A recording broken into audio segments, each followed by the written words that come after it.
Oh, Detective Gomez, the internet troll, he loves boys, and we know why. His nuts are black as blackberry jam. Oh, Detective Gomez, the internet troll says the grey aliens abducted him and took him to their ship, where they cracked his eggs.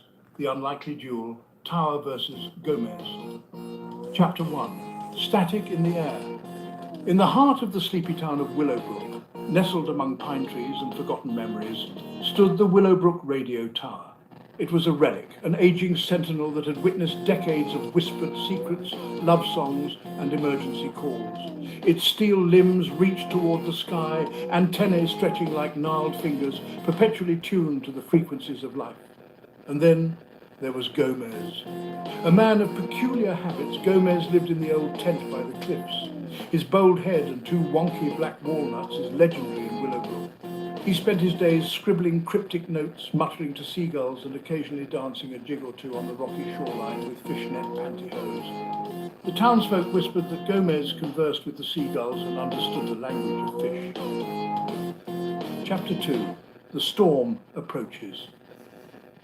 One stormy night, as rain lashed against the tower's rusted panels, something changed. The Willowbrook Radio Tower stirred. Its circuits crackled with newfound purpose.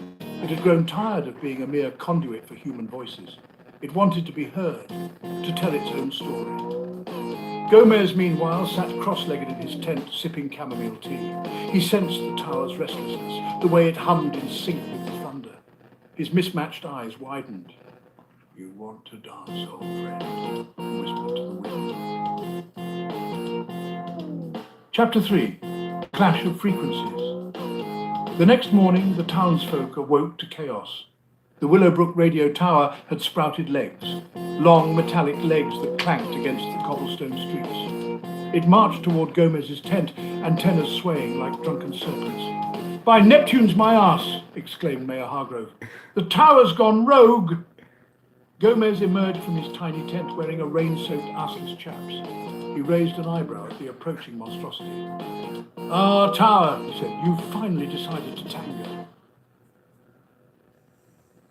Chapter 4.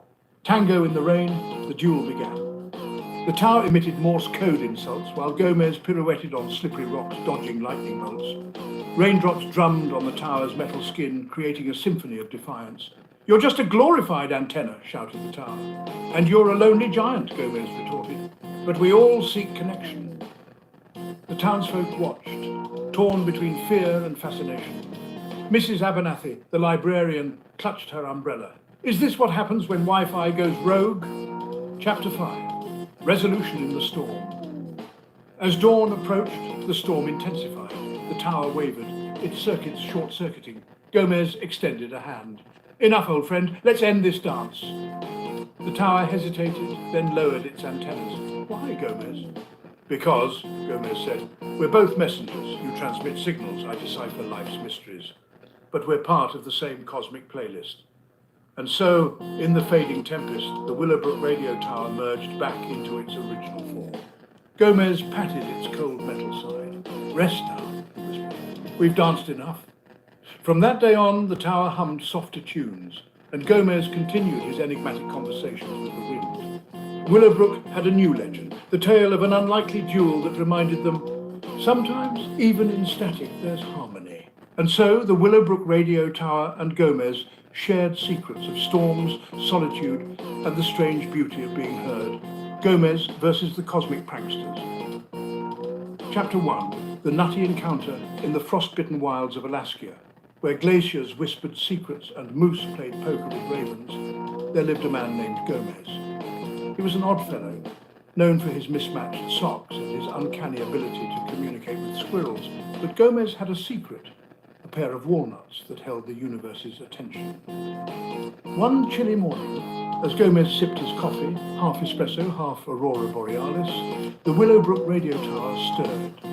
It had grown tired of transmitting mundane weather reports and love ballads.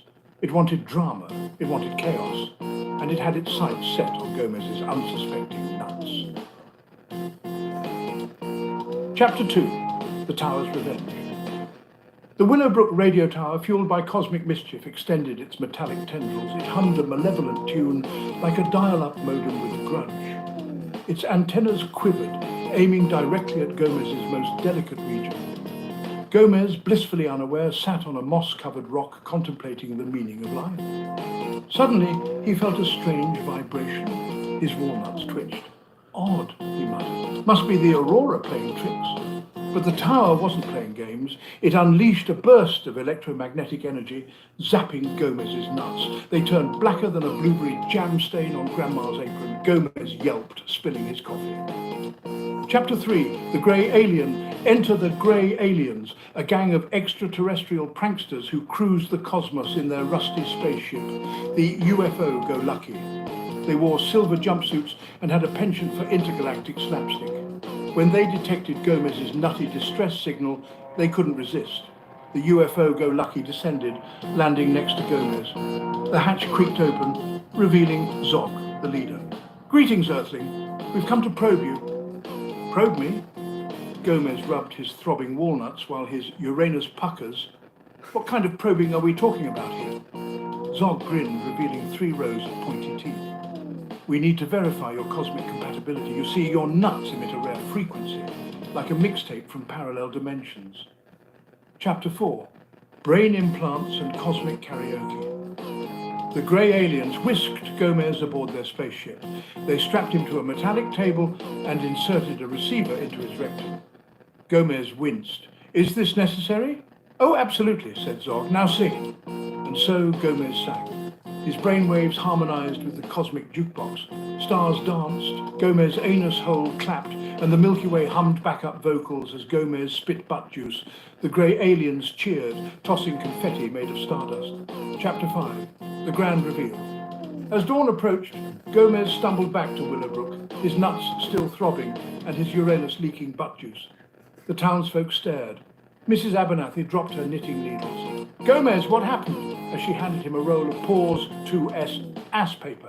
He grinned. I've been probed by aliens. My nuts are now universal transmitters. The Willowbrook radio tower, having achieved its cosmic chaos quota, settled back into its mundane role. Gomez winked at it. Nice try, tower, but next time, aim for my Uranus man. And so, in Alaskia's chilly embrace, Gomez became the town's nutty hero, the man who sang karaoke with Nonya and the stars, and proved that even in the vastness of space, laughter echoed loudest among fools.